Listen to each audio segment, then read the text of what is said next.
Persuaded my father to attend the balloon fiesta instead of the mountains, only to witness his tragic death on TV. My mother left my father in 1968, when I was just a few days old. The memory of that story was always vivid. She was barely 2 weeks out of the hospital from having me, still stitched and raw, when he staggered in, especially drunk that night. By then, he was a full-blown alcoholic, but this time he crossed a line. He took me out of her arms, and physically threw her out of the house. My mother, left on the other side of the door, could only peer through the windows, helpless, watching as he stumbled around the house holding me. Eventually, he passed out cold with me in his arms.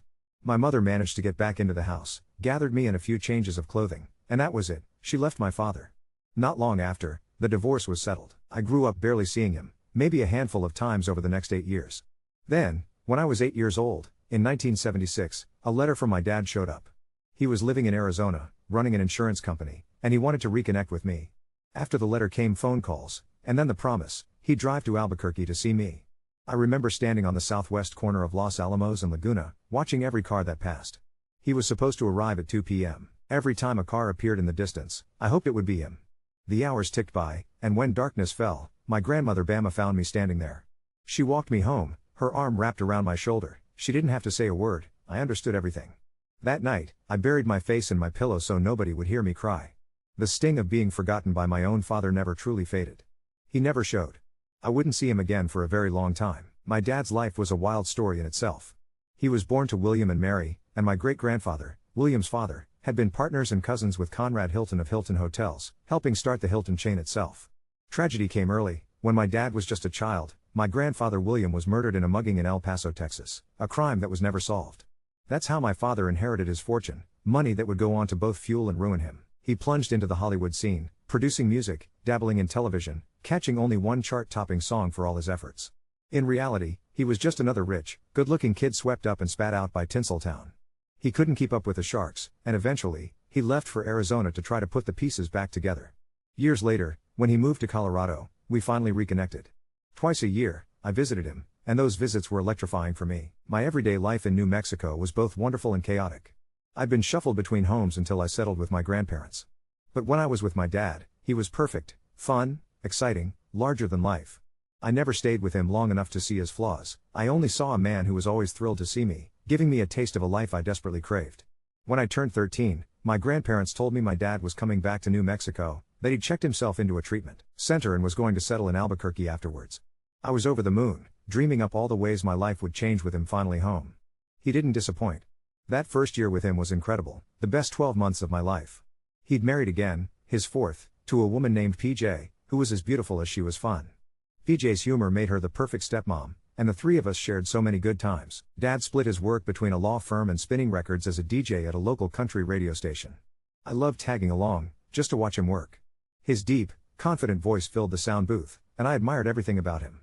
One night, PJ and I decided to wander the station while he was busy on air. We discovered another broadcast booth, and clowning around, PJ pretended to run her own show, singing and making goofy comments into the mic. That's when I hatched the idea to prank her. I shot her a wide-eyed look of horror. She paused, searching my face. I silently mouthed, "The mic is on, you're broadcasting over my dad." PJ totally panicked, bolting down the hallway towards my dad's booth, mouth already shaping frantic apologies. She burst into his studio just as he was live on air, mouthing, "I'm sorry, I'm so sorry."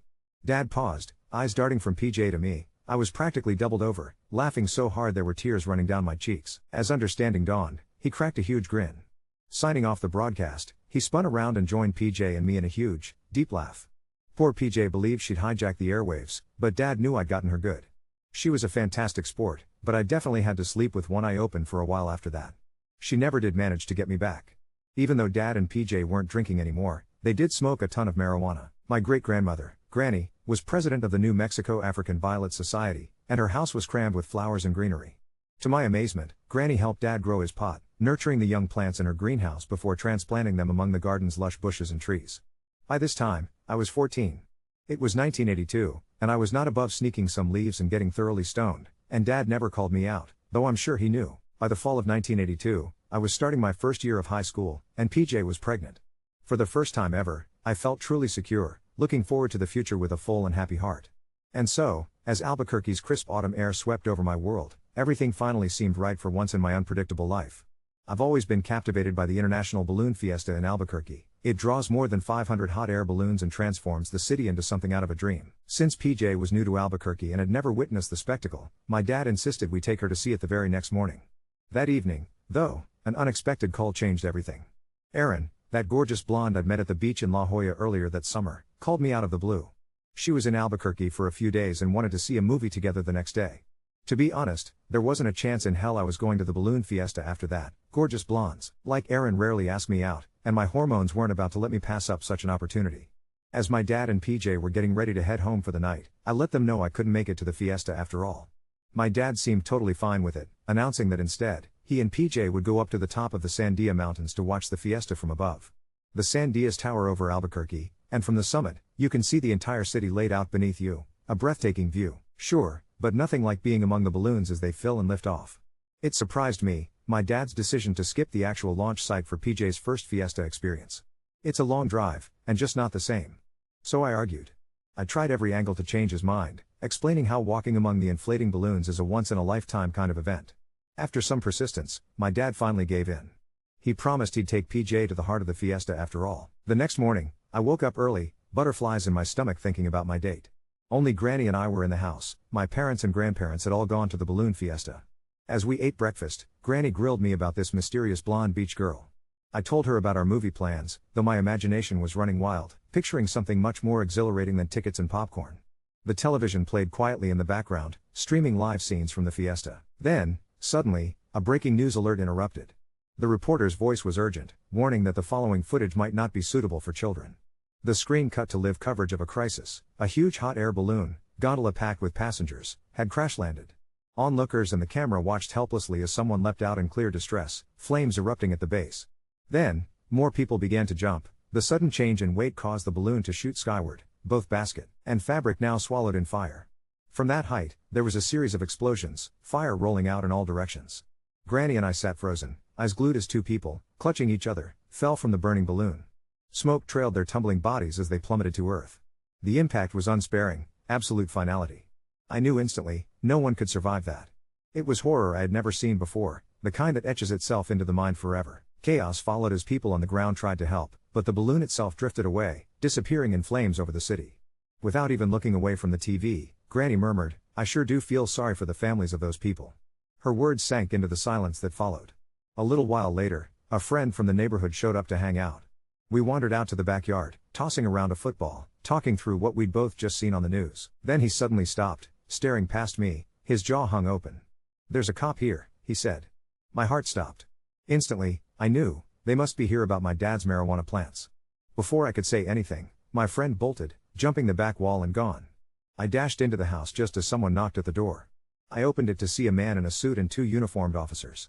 Beyond them, I thought I saw my dad and PJ standing in the street with their backs to me. But as the police came inside, to my utter shock, they didn't mention the pot.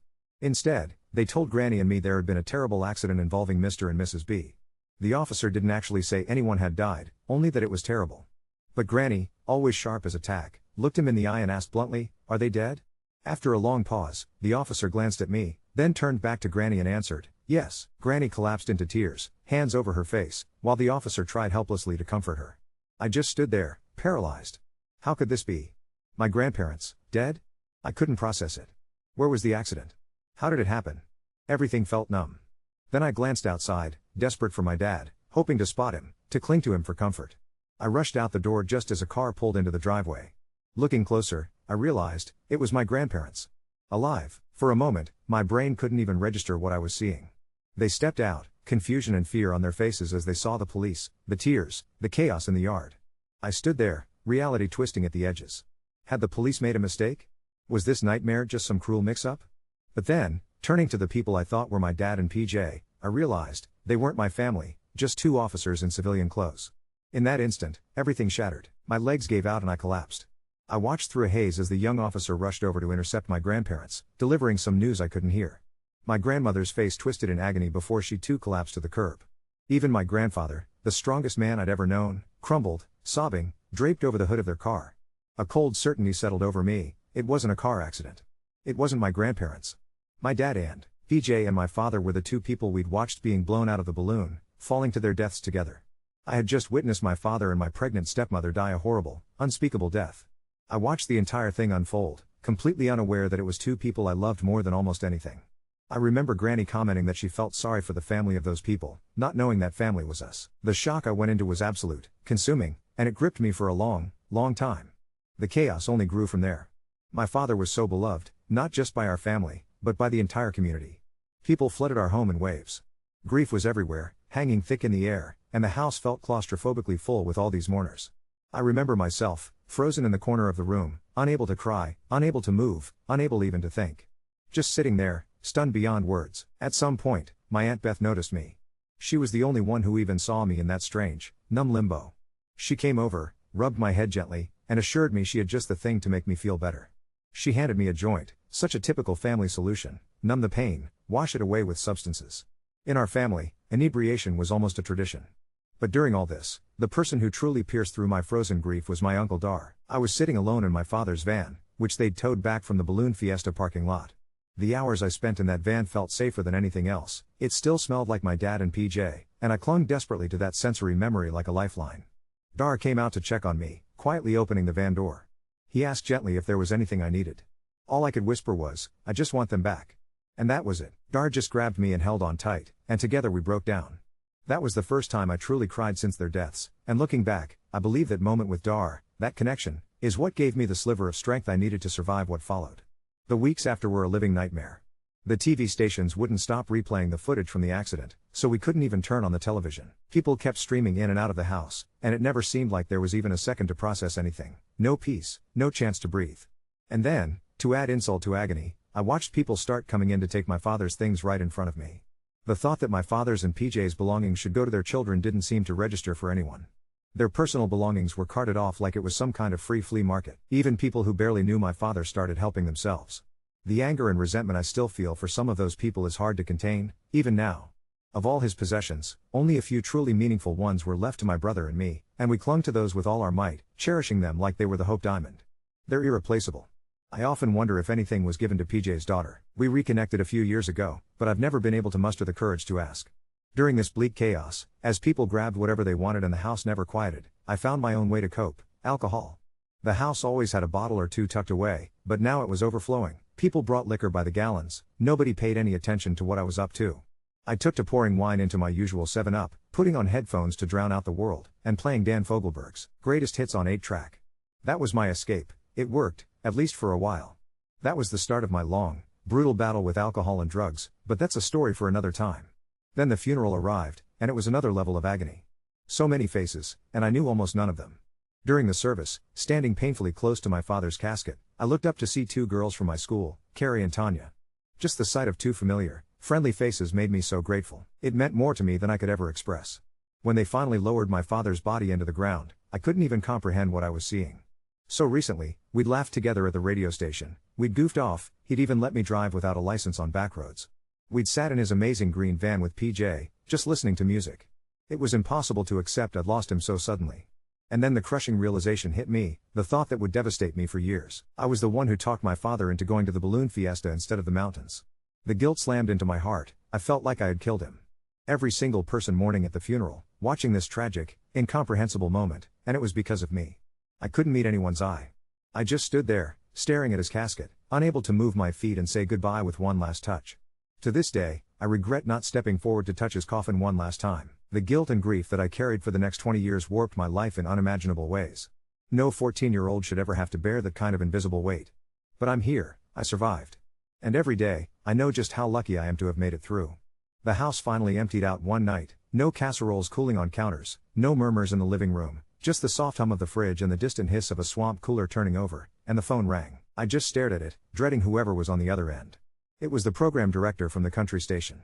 He sounded cautious, gentle in a way I'd never heard from him before. He told me they were going to do a memorial hour for my dad and asked if I wanted to come sit in his chair. Sit in his chair. It was such a simple sentence, it felt like someone had stuck a hand inside my chest and wrung out my heart. I said yes before I could stop myself. They scheduled it after midnight, when the phones quieted and the ad breaks thinned out. The station smelled the same, worn carpet and dust on warm electronics, the sharp tang of coffee that's been on since sundown. The engineer, a pale, rail-thin guy with cigarette-burned fingers named Wayne, lifted the barrier on the on-air room with some solemn ceremony, and I slid into Dad's chair. It slid like his hips had worn the rails down smooth. The board lights blinked like a small city at night. Wayne shut the door, glass pane reflecting me with those idiot foam headphones around my neck, a boy dressed up in a dead man's world. Wayne came back in with a shoebox of cards. He set them next to my hand, careful, like he was setting down a newborn. He kept these tucked under the board, he said. The labels were in Dad's handwriting, blocky, lefty slant, top of our ID. Fogelberg sweep.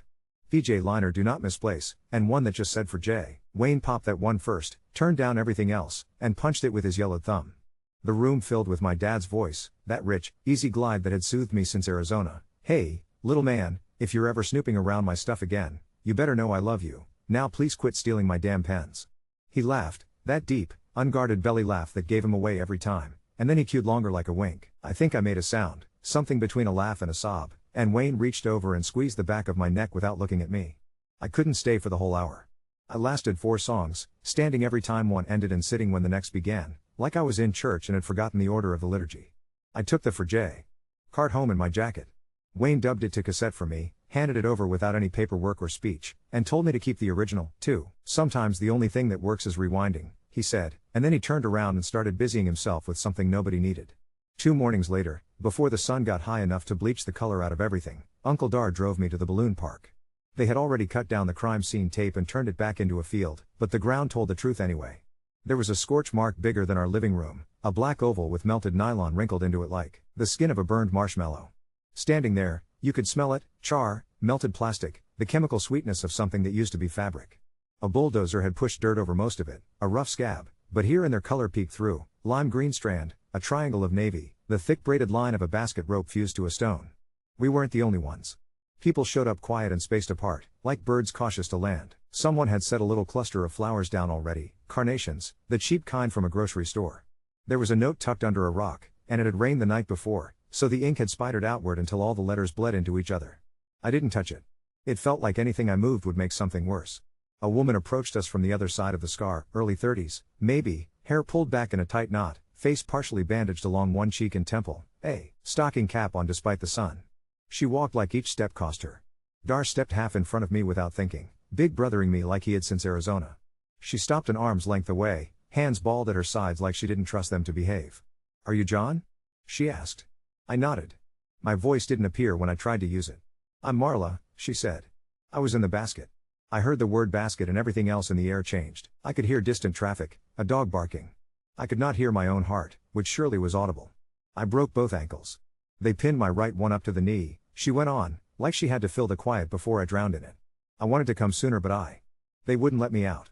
She was shaking. I realized she was trying not to cry and failing. I stepped forward until we were right there, face to face, and she reached into the pocket of her coat like a magician about to pull a dove out. What she produced was small and blackened, a hunk of something that you could tell had once been precise. She turned it over in her palm and light caught on a tiny metal dial, blistered and bubbled but still, somehow, elegant. It was his, she said. I'm sorry if I'm wrong but I think this was his watch. I recognized it from the way it sat on my dad's wrist, half sliding off his hand on hot days. The face was warped in a gentle way, like heat had touched it and then changed its mind. The leather had turned into something else, a slick bark wrapped around nothing. I took it. It wasn't heavy. It felt like the opposite of heavy, like holding a secret. She had to stop again. Her voice kept breaking apart. He told me to jump. We had come down and it was okay for a second. Bounced. I thought it was over. And then the flame came up the side and I could feel my sweater. He grabbed my elbow. He didn't shout, I remember that, he didn't shout. He just said, now, like we were stepping off a curb. I wouldn't go. He pushed me. I landed wrong, you know how that was going to go. But I'm here. And I'm so sorry. I thought you should have this. I don't know what happened for a few seconds after that. Maybe I made that same half-laugh sob sound again. Maybe I just folded in half and stayed there, like someone had removed all the bones that kept me upright. When I was back in my body, Uncle Dar was crying openly next to me, one hand on top of my head like he was trying to keep me tethered to the planet. What about the pilot? He asked, voice raw. Burns, she said. Alive. ICU. They say he'll have hands again but not like before. He keeps trying to apologize to anyone who comes near his bed, but no one will take it. I will, if they let me. My husband won't.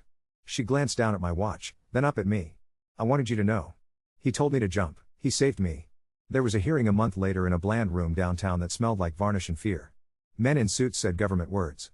The words stacked up into theory, a valve that spit when it should have swallowed, a line that bled, A fabric meant to be flame retardant that wasn't. The tape played again. Someone had spliced it from 3 angles, the horror looped into a shape that could be discussed and diagrammed. They asked me if my father had ever flown before, if he was impulsive, if he was sober that morning. A man with an FAA badge asked if we'd argued about where to go. The air conditioner clicked on in that exact moment, and I stared at the vent as if I could crawl into it and live there until the end of the world. Uncle Dar squeezed my knee under the table, the only proof that I was not a photograph of myself nailed to a chair. I told the truth. I said I had convinced him to go to the field. The man nodded like I'd given him a measurement and wrote it down. He didn't look at my face. I sat after it ended with a styrofoam cup of water sweating on a table and watched it make a ring, watched it widen and then stop and then widen again. Aunt Beth had my brother in the hall, telling him a joke too loudly, laughing in that way that was actually a scream. I realized then, with a clarity that felt like someone had opened a window in my head and let cold air in, that these rooms were going to be my life for a while. Rooms where people said careful things and no one breathed, rooms where little rectangles of paper determined what was real. The night after that, Erin called, La Jolla Erin, summer blonde Erin, the girl that had rearranged my entire calendar with a single phone call. She'd been at the Fiesta with her aunt and uncle that morning. She'd seen the same thing I had and didn't know, not until the news said names and then said my father's name the way newscasters say. Names, like syllables, are a terrain to be crossed. Her voice was softer than I remembered, or maybe it was me that was different. I wanted to come, she said. My aunt said it wasn't appropriate. I don't know what appropriate is anymore. Do you? I don't, I said. Do you want to see a movie? She asked after a long silence. Not because movies fix anything. Just because the inside of theaters is dark, and it feels generous. We didn't go right away. I saw her a week later, at a matinee where we were the only ones in the middle rows. The seat fabric scratched the backs of our legs. 2 times during the preview some syrupy ad flickered for a local funeral home, and both of us swore, too loud, at the exact same time. We ended up laughing at ourselves. We left halfway through and sat on the curb with orange sodas, letting the sun decide when it would claim us again. She reached over and touched the cassette case in my pocket, the one with "For Jay" written on the sticker, and I let her listen. My dad's laugh spilled out tinny, portable, impossible. She closed her eyes, just for a second, and put the headphones back on my head with both hands, the way someone might crown a kid at a school play. It wasn't romantic, not the way my 13-year-old brain had scripted it earlier that year. It was better. It was 2 kids standing at the edge of the same wind, figuring out how not to blow away. The taking didn't stop at our house. There were knives on the kitchen table with pieces of masking tape labeled in ballpoint. Beth. Marion. D. B. As if names could capture things as they left. It turned me into somebody I didn't recognize. At 2 in the morning, I took a flashlight and snuck across town to a cousin's duplex because I'd heard Dad's reel-to-reels had found a home there. I let myself in with a butter knife under the back window and eased down a hallway lined with black and white photographs I didn't recognize. The bedroom smelled like menthols and hairspray. In the closet under a stack of Afghans, I found a banker's box with cameras written across it in someone's careful hand. Inside, the reels were labeled the same way the cards had been: Aircheck 781, Demo, Mornings, Wedding. The wedding one stopped me cold. I slipped as many as I could into my coat, heart hammering so loud I was sure somebody on Girard Boulevard could hear it. At the front door, I paused, wrote "I'm his son" on a piece of junk mail, and left it under the box like that absolved me of anything. It didn't. But it was what I had. A week after the hearing, 2 men in government windbreakers came to the house. They smelled like rental cars and wintergreen gum. They asked Granny about the greenhouse, about anyone who visited the house on a regular basis, and my brain began to buzz at the edges again. I thought, here it is, the stupidest side plot of my entire life, about to get everyone in handcuffs on top of everything else, and then the shorter one sniffed the air, glanced toward the backyard, and said, "Ma'am, you've got some very healthy African violets." Granny gave the single smallest nod I've ever seen a person give and waited him out. When they left, she went straight to the pantry, pulled a paper grocery bag from under a stack of old TV guides, and brought it out to the greenhouse. Together, without talking, we cut down every plant we didn't want anyone else to see and laid them to rest in the city trash like they were fallen soldiers. Granny wiped her hands on her apron, put on a pot of coffee, and didn't say a word about any of it again. People kept arriving with casseroles and terrible stories. The story that pierced was the one that came not with food but with a little square of paper. A letter, handwritten, in blue ink, no return address. "Marla again. I found your address in the phone book," it began. She had drawn a tiny balloon in one corner, a child's balloon with a string, as if to force the word to mean something innocent again. Her writing leaned left like my father's. She told me about waking up at night convinced she'd hear my dad's voice saying now, about the way her husband sat across from her at dinner and didn't look up for 15 minutes, not once, just cut his food into smaller and smaller pieces until there was nothing left to cut. She asked if she could bring flowers to the graves. She asked me if your family read Psalms or if she should just stand there and think. She asked me what my father's middle name was so she could say that too. I wrote back and told her. I slipped the melted watch face, now polished gently by my thumb, hour after hour, into my pocket before I walked to the mailbox. I was not ready to let it go anywhere that wasn't me. One afternoon that winter, I was standing at the kitchen sink when a hot air balloon drifted across the narrow square of sky visible from our backyard. Balloons do that in Albuquerque, they arrive above you without asking permission, quiet as film. I braced so hard against the counter my nails bit into the wood. The burner hissed, just once, that quick breath they take, and something inside me flashed white. I grabbed the tape player off the fridge, the little silver one you could record family messages on, and hit play. My dad's voice rolled out, "Little man." It didn't make the balloon leave. It didn't move the sky. But it made the space inside my chest expand enough to take another breath. And then another. Years later, people would talk about that fiesta like a weather pattern, like a thing the city endured together, a fire that came down and then rose up and then kept going, a set of images that stuck to the inside of your eyelids. That winter, it was smaller. It was a black oval in a field and a melted watch and a woman with bandages who said, "He told me to jump." It was a shoebox of cards with my name on one of them. It was the chair at the station, sliding under me with a muscle memory that wasn't mine, a city's voice that would come on and say the time, say the temperature, and in between manage to say, quietly and without apology, "I loved you." A week after the hearing, when the casseroles had downgraded from bubbling to congealed, I found the PJ liner "Do Not Misplace" card under a stack of church newsletters at the bottom of that shoebox from the station. It had slid sideways and wedged itself into the corner. You wouldn't have seen it unless you were the kind of kid who lies on the floor and looks under furniture because you don't trust what the world says is all there is. I almost put it back. It felt like one of those live wires you see on the street after a storm, hissing, snake quick, harmless if you never know it's there. Instead I took the cart to the kitchen, set Dad's little silver recorder next to the loaf of bread, and popped it in. The room smelled like dish soap and onions from dinner. It was 3 a.m. The swamp cooler clacked like a playing card in the spokes of a kid's bike. "Hey hey," PJ's voice chirped, and there it was, her sunlight, clearer than the day, the way she always over-enunciated the first word when she was trying to be professional. "It's PJ, reminding you that the man with the low voice and the high hair is mine, and you're listening too. Well, him. Kiss me on the way home, handsome." She laughed at herself at the end, a half snort she tried to hide, and then there was a little clack where Dad had cut the tape. I stood there with my hands flat on the formica and felt my knees go hot and loose like they were about to start a conversation without me. I rewound it once. I rewound it twice. The third time the tape warbled a little in the middle, like her voice had hit a pocket of weather. Then, because the universe has a sense of humor even at funerals, a man from the TV station sent an envelope addressed to family of. Inside, a VHS with a label I recognized from the newsroom, typed, not written, Fiesta 1082, raw. There was a note clipped to it, "For you. We won't air again, not here." I held the tape like it was a visitor who might bite. Granny slid it under the sugar smacks box on top of the fridge. For 3 days it squatted there in the corner of my vision, a dark, rectangular dare. On the 4th day I put it in the freezer behind a bag of frozen peas and forgot it on purpose. Wayne would later tell me that was a perfectly reasonable thing to do. "Cold makes it quiet," he said, like that was a science everyone knew. Marla called from a hospital phone that sounded like it was in a tiled hallway. "He asked for you," she said without introducing herself. "I told him your name and he asked for you. You don't have to. I wouldn't if I were you. But if you do, they'll let you in if you say you're family. It's easier if you're family." The word family fractured into pieces in the air between us. I told her I'd try. I didn't tell anyone until I was already in Uncle Dar's truck, my palms sweating around the melted watch so hard the leather turned bark stamped a ghost pattern into my skin. Dar drove like a person carrying a full bowl, soft on the brakes, 2-fingered on the wheel. The burn unit was a different species of quiet than a cemetery. The air was humid and chemically sweet, and every surface had been recently convinced to shine. A volunteer in a pink vest with hair set like a helmet gave us badges and called me sir in a way that meant, "You were in a story. Try not to tip it over." The pilot's room was at the end of a hallway lined with a mural of hot air balloons that somebody had painted years before and nobody had thought to paint over. Their colors had faded into pastels. There were no people in the mural, just baskets and sky. He was bandaged in a way that made a person into an idea. Gauze, netting, that white zinc paste you see on lifeguards. His hands were up on pillows like he was surrendering. He looked like a good man in a terrible costume. He did not look at me when we came in. He looked at the corner of the ceiling just to the left of the smoke detector and breathed in a carefully counted way. When he did look, it was quick, a fisherman's flick of attention. His eyes were gray and complicated. "I am so sorry," he said with his mouth barely moving. "Your father."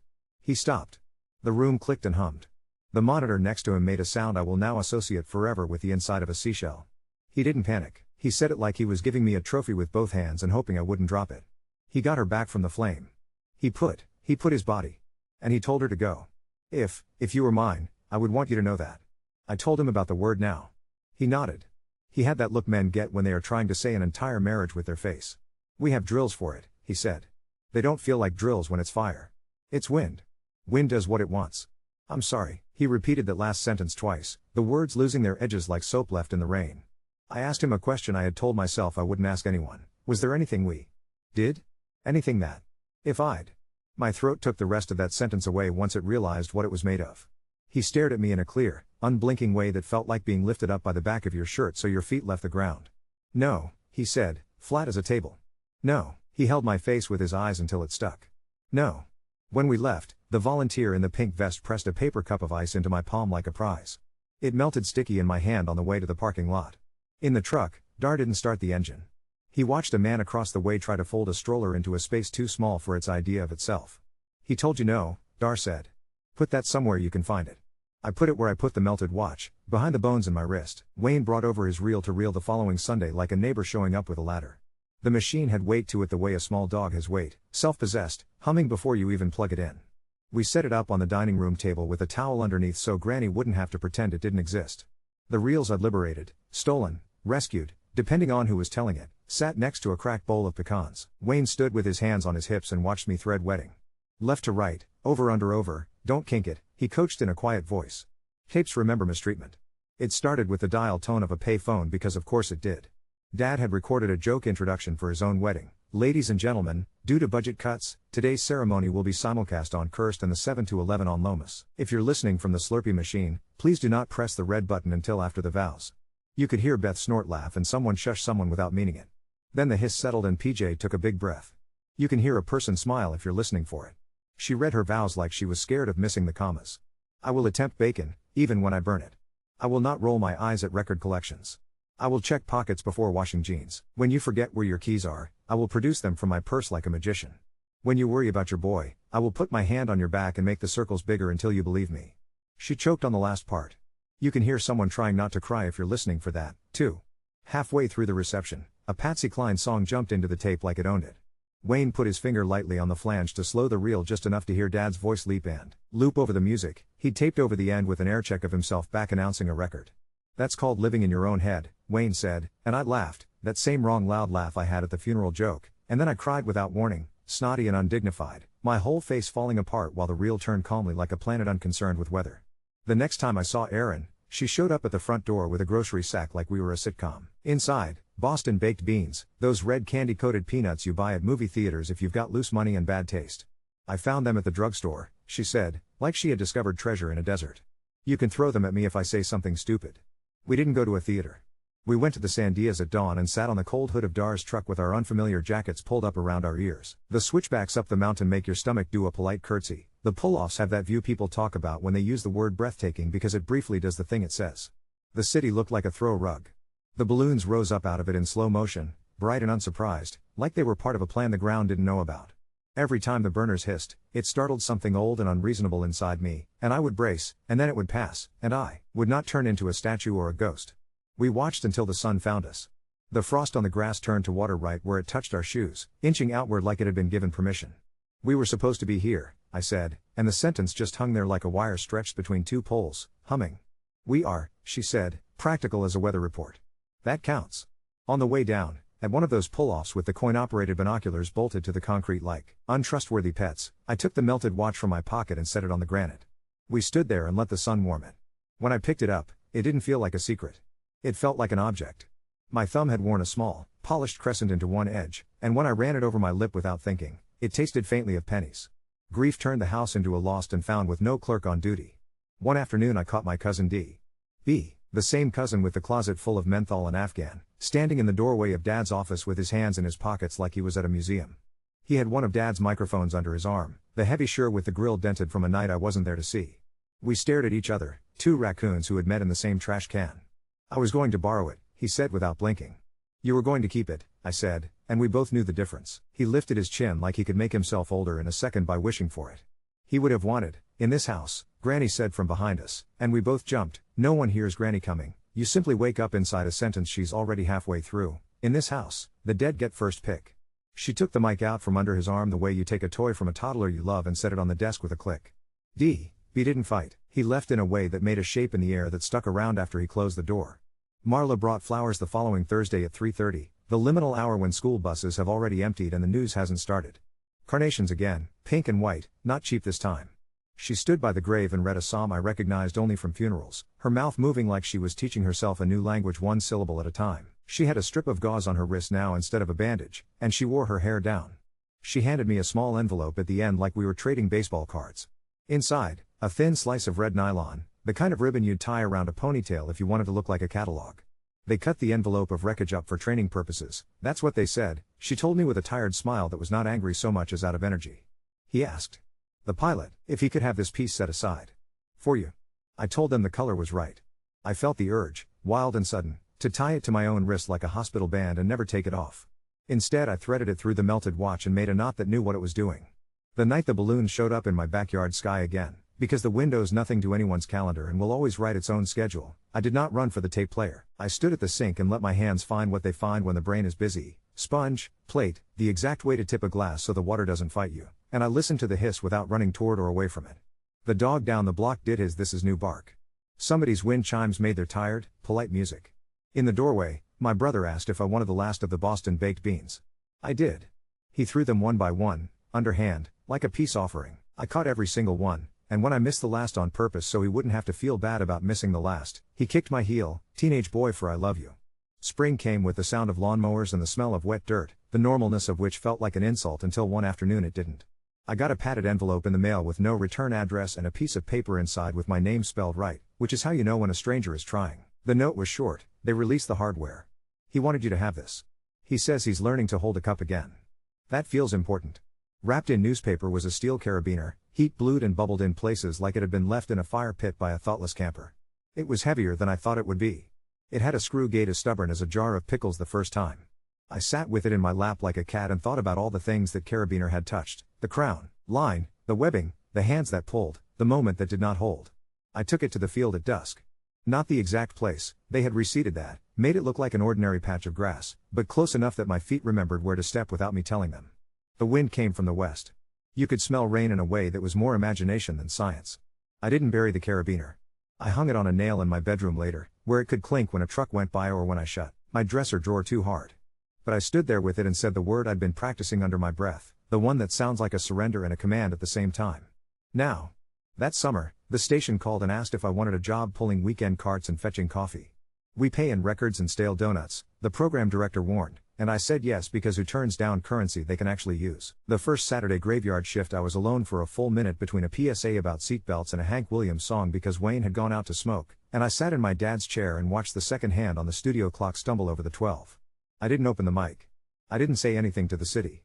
I put my finger on the bottom of the cart labeled for J. And didn't play it.